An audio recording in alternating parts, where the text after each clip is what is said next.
selamat hari Minggu semuanya. Bagaimana kabar kalian hari ini? Semoga kita selalu diberikan kesehatan.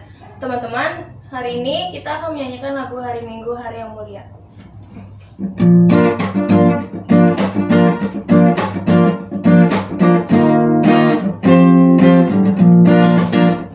Hari Minggu, hari yang mulia, itu hari Tuhanku. Ia bawa rasa bahagia masuk dalam hatiku. Hari Minggu, hari Tuhan, hari suci dan penuh. Hari Minggu, hari Tuhan, hari suci dan penuh. Hari Minggu, hari istirahat bagi badan yang letih. Firman Tuhan turun bawa nikmat untuk hati yang sedih. Hari Minggu, hari Tuhan, hari suci dan teduh. Hari Minggu, hari Tuhan, hari suci dan teduh. Mari teman-teman kita bersatukan doa. Tuhan Yesus yang baik, hari ini kami akan melaksanakan ibadah online. Berkati ibadah ini dari awal, pertengahan hingga akhir. Dalam nama-Mu kami berdoa dan mengucap syukur. Haleluya, amin. Mari teman-teman, sebelum kita memasuki firman, mari kita menyanyikan lagu Kusiapkan Hatiku Tuhan.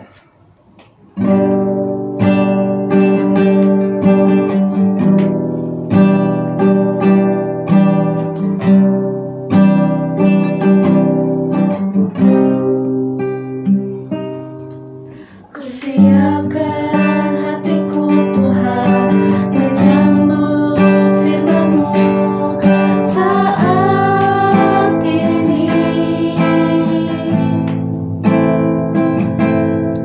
Aku sujud menyembah Engkau dalam hadirat-Mu saat ini.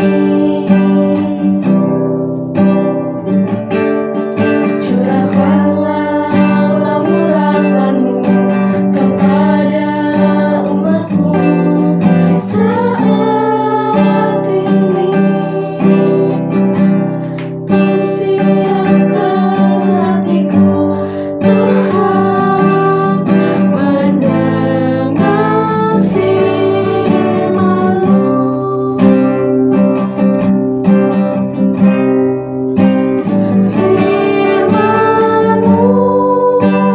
Tuhan tiada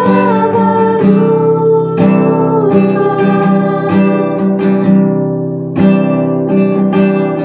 Sejak semuanya dan selama-lamanya tiada berubah. Firman-Mu Tuhan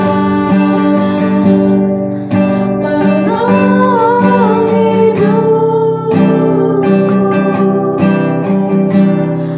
Kusiapkan hatiku Tuhan menyambut firman-Mu.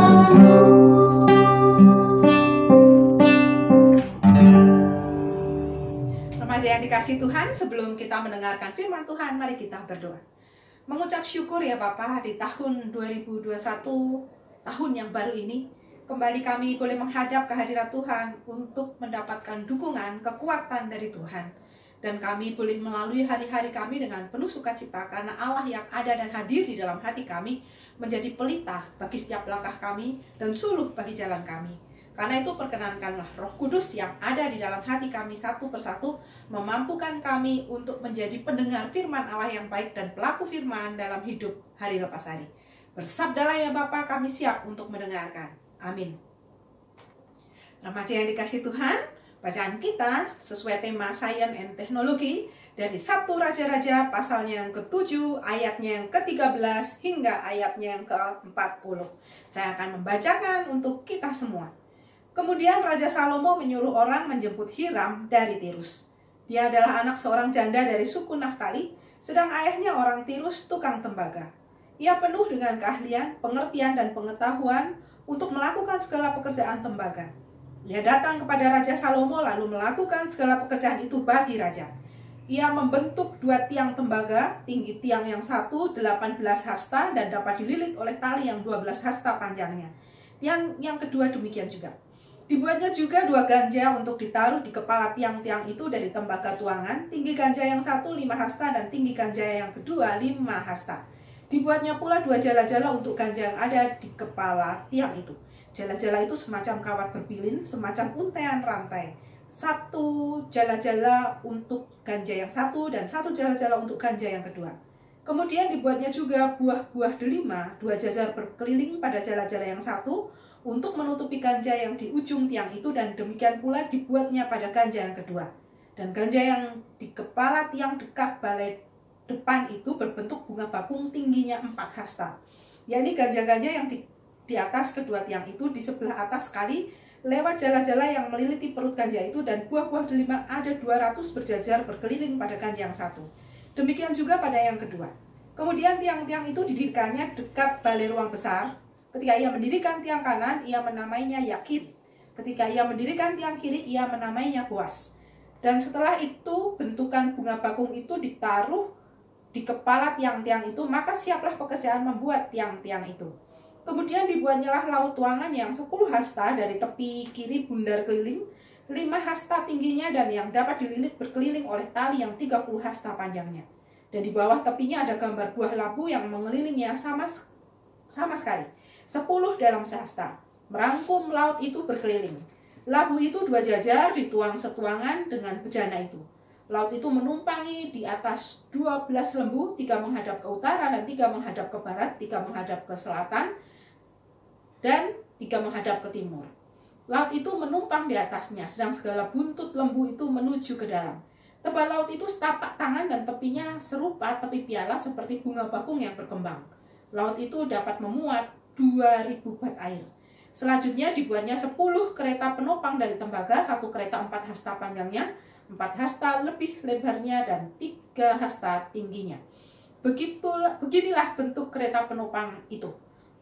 Ada papan penutupnya, dan papan itu diapit oleh bingkai. Dan pada papan penutup yang diapit oleh bingkai itu ada singa, lembu, dan keruk. Dan demikian juga pada bingkai itu. Di sebelah atas dan di sebelah bawah singa dan lembu itu ada karangan-karangan bunga yang bergantung. Pada 1 kereta penopang ada 4 roda tembaga dengan poros tembaga, dan pada keempat penjurunya ada sangga untuk menyangga bejana pembasuhan.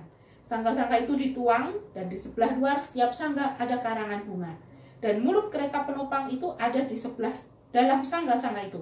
Menonjol ke atas 1 hasta mulutnya itu bundar, buatannya sebagai tumpuan, dan dalamnya 1,5 hasta. Juga pada mulutnya itu ada ukiran. Tetapi papan-papan penutupnya 4 persegi, jadi tidak bundar. Keempat roda itu ada di bawah papan penutup, dan tangan-tangan roda itu ada pada kereta penopang itu, dan tinggi 1 roda ialah 1,5 hasta. Dan buatan roda itu seperti buatan roda kereta. Tetapi tangan-tangannya, lingkarnya, dan jari-jarinya, dan napnya, semuanya tuangan. Keempat sangga pada keempat sudut setiap kereta penopang adalah seiras dengan kereta itu. Dan di sebelah atas kereta penopang itu ada leher bundar berkeliling.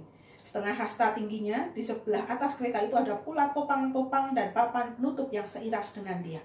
Maka pada muka topang-topangnya itu dan pada papan-papan penutupnya diukirkannyalah keruk, singa, dan pohon korma, masing-masing menurut tempat yang ada, dan karangan bunga sekeliling. Demikianlah dikerjakannya ke 10 kereta penopang itu, tuangannya sama, ukurannya sama, dan potongannya sama semuanya. Lagi pula dibuatnya 10 bejana pembasuhan dari tembaga. Setiap bejana dapat memuat 40 bat air. Setiap bejana 4 hasta besarnya, dan ada 1 bejana di atas setiap kereta dari ke 10 kereta penopang itu. 5 kereta penopang ditaruhnya pada sisi kanan rumah itu, dan 5 pada sisi kirinya. Tetapi laut itu ditaruhnya pada sisi kanan rumah itu, arah tenggara. Dan Hiram membuat juga kuali-kuali, penyodok-penyodok, pokor-pokor penyiraman. Demikianlah Hiram menyelesaikan segala pekerjaan yang harus dilakukannya bagi Raja Salomo di rumah Tuhan. Demikianlah firman Tuhan. Yang berbahagia adalah setiap mereka yang mendengarkan dan melakukannya. Haleluya. Remaja yang dikasih Tuhan, salam sehat untuk kita semua. Tentu remaja tahu kan, ada gambar barcode. Lalu kita kalau membayar sesuatu, ya sekarang kalau menuju ke rumah makan, kita tinggal pakai HP kita kemudian scan barcode. Itu sebuah kecanggihan alat teknologi loh. Hasil karya ilmu pengetahuan kita. Dan yang luar biasa juga ada sekarang banyak mesin-mesin penjual minuman. Tinggal nunggu ya penjual makanan begitu ya. Jadi kita kalau pengen beli makanan tinggal masukkan uang, nanti keluar sendiri makanannya. Termasuk ketika kita sekolah online sekarang. Itu juga bentuk sebuah kemajuan teknologi. Bagaimana ilmu pengetahuan dan teknologi ini bergabung, kemudian membuat sesuatu yang lebih baik, yaitu tol langit kalau orang bilang. Yaitu sebuah wireless, di mana kita tidak melihat kabel-kabel, tapi kita dapat berhubungan. Kita dapat melihat orang lain asal kita punya kuota. Karena syaratnya adalah kita punya HP dan juga punya kuota internet dong. Nah, ini adalah sebuah kemajuan yang mau tidak mau kita semua juga mengalami. Kita juga semua memakainya. Nah, kemajuan-kemajuan ini yang ada dan hadir itu untuk menolong manusia.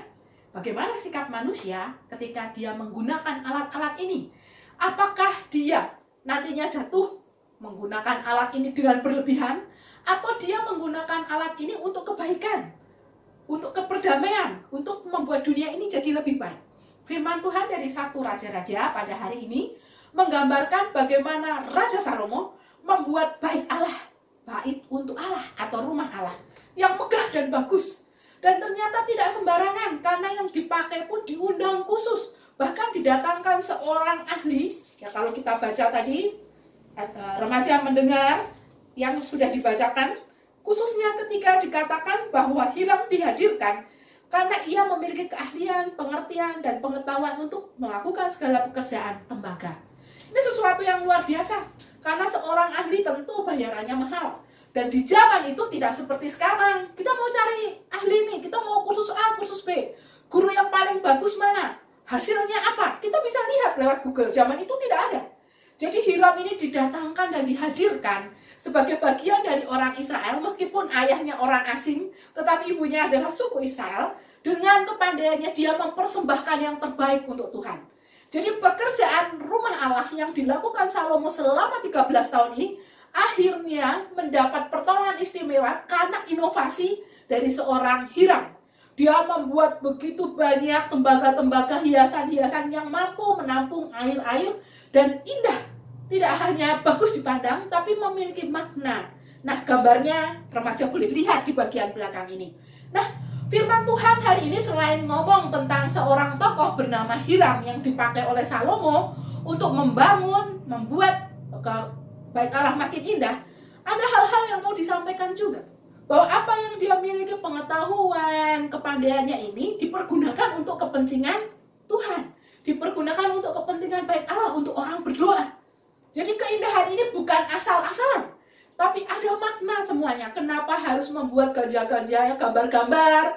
Ganja ini bukan narkoba, tetapi ini adalah gambar-gambar mengenai hiasan-hiasan atau benda-benda hiasan yang ada di bait Allah saat itu. Nah, kita hari ini juga diajak untuk melihat.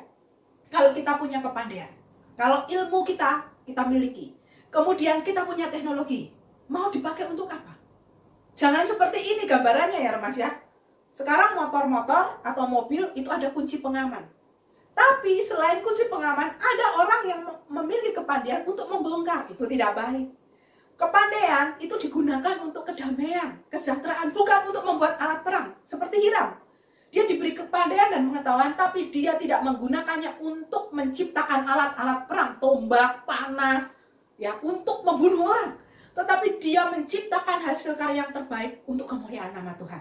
Supaya ketika orang ada di bait Allah, dia bisa mensyukuri betapa besarnya karya Allah itu dengan melihat barang-barang tersebut. Nah, remaja yang dikasih Tuhan, ketika kita memiliki ilmu pengetahuan, ketika kita juga memiliki teknologi yang canggih saat ini, sehingga ketika kita mencari ilmu, kita ingin mendapat jawaban tentang sebuah tempat, tentang sebuah ilmu matematis yang mungkin kita belum pernah belajar, kemudian kita membuka YouTube ataupun membuka Google dan kita mendapatkan arahan-arahan yang baik. Itu adalah fungsi dari sebuah teknologi. Hanya semua kendalinya ada di kita. Apakah remaja menggunakan ilmu dan teknologi sebagai alat untuk meringankan beban kita? Ataukah remaja menggunakannya untuk merusak diri? Misalkan dalam rangka berhitung, kita curang, daripada suruh berhitung pakai mikir sendiri, kita maunya pakai kalkulator karena kalkulator sekarang canggih. Itu tidak boleh. Jadi kalkulator hanya barang penolong, bukan menjadi pegangan utama, karena pegangan kita adalah Tuhan yang punya ilmu pengetahuan dan teknologi itu. Tetapi Tuhan memberi kita kebijaksanaan juga untuk kita menggunakan ilmu-ilmu kita. Nah, remaja yang dikasih Tuhan, hari ini Alkitab dan kita semua diajak untuk memandang ilmu pengetahuan dan teknologi ini sebagai alat untuk memenuhi kebutuhan manusia. Bukan sebaliknya, kita menjadi budak dari alat atau ilmu teknologi itu. Sehingga ketika kita kehilangan HP atau ketinggalan HP, kita stres, kita ingin bunuh diri. Itu sesuatu yang salah. Tetapi gunakanlah alat-alat teknologi itu dan ilmu pengetahuan itu untuk mendatangkan damai sejahtera bagi kita semua. Tuhan memberkati kita. Amin.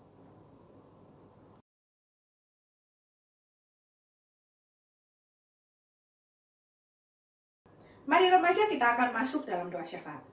Mengawali tahun yang baru ini Bapak, kami mengucap syukur karena diingatkan bahwa ilmu pengetahuan yang kami miliki sebagai hasil belajar di sekolah dan juga teknologi sebagai hasil karya anak-anak Tuhan yang boleh membangun bangsa ini menjadi lebih baik. Biarlah kami juga boleh mensinergikan ilmu pengetahuan dan teknologi kami untuk menjadi alat yang berguna bagi kemuliaan Allah. Bukan kami yang justru terikat dengan mereka. Sehingga ketika teknologi tidak ada, ketika ilmu pengetahuan tidak dapat membantu kami menjadi pasrah, berserah, dan ingin meninggalkan dunia ini. Ajari kami untuk terus berjuang dan berkarya, menggunakan ilmu-ilmu itu untuk kebaikan. Bukan untuk mencontek, bukan untuk menduplikasi, bukan untuk menjadi orang yang tidak baik, tapi menghasilkan hal-hal demi kebaikan atau damai sejahtera di muka bumi ini. Kami juga berdoa bagi para orang tua yang berjuang untuk memampukan anak-anaknya sekolah dan mendapatkan fasilitas dalam rangka sekolah online.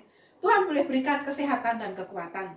Kami juga berdoa bagi komisi remaja dan kegiatan-kegiatan yang boleh dia lakukan untuk kemuliaan nama Tuhan selama masa pandemi ini. Kiranya juga tetap meneguhkan setiap remaja untuk menyadari bahwa kami perlu tetap jaga jarak, memakai masker, rajin cuci tangan, dan kesehatan menjadi prioritas utama kami pada saat ini.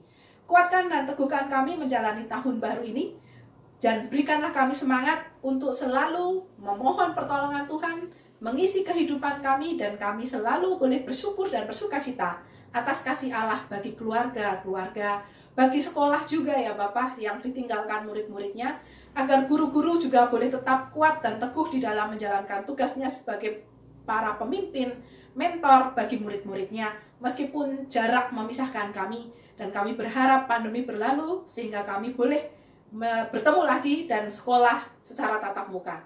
Berkati kami semua, biarlah pandemi ini boleh segera berakhir dalam kasih karunia-Mu. Dalam nama Tuhan kami Yesus Kristus kami berdoa. Amin. Teman-teman, saatnya ini persembahan. Persembahan bisa kalian titipkan kepada orang tua atau langsung diserahkan ke kantor gereja. Teman-teman, kita berdoa persembahan. Tuhan Yesus yang baik, hari ini kita sudah memberikan persembahan. Berkati persembahan ini supaya layak untuk kerajaan-Mu. Dalam nama Tuhan Yesus, haleluya, amin. Teman-teman, sebelum mengakhiri ibadah ini, mari kita menyanyikan lagu Tuhan Pimpin Anakmu. Pimpin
kita hari ini sudah selesai.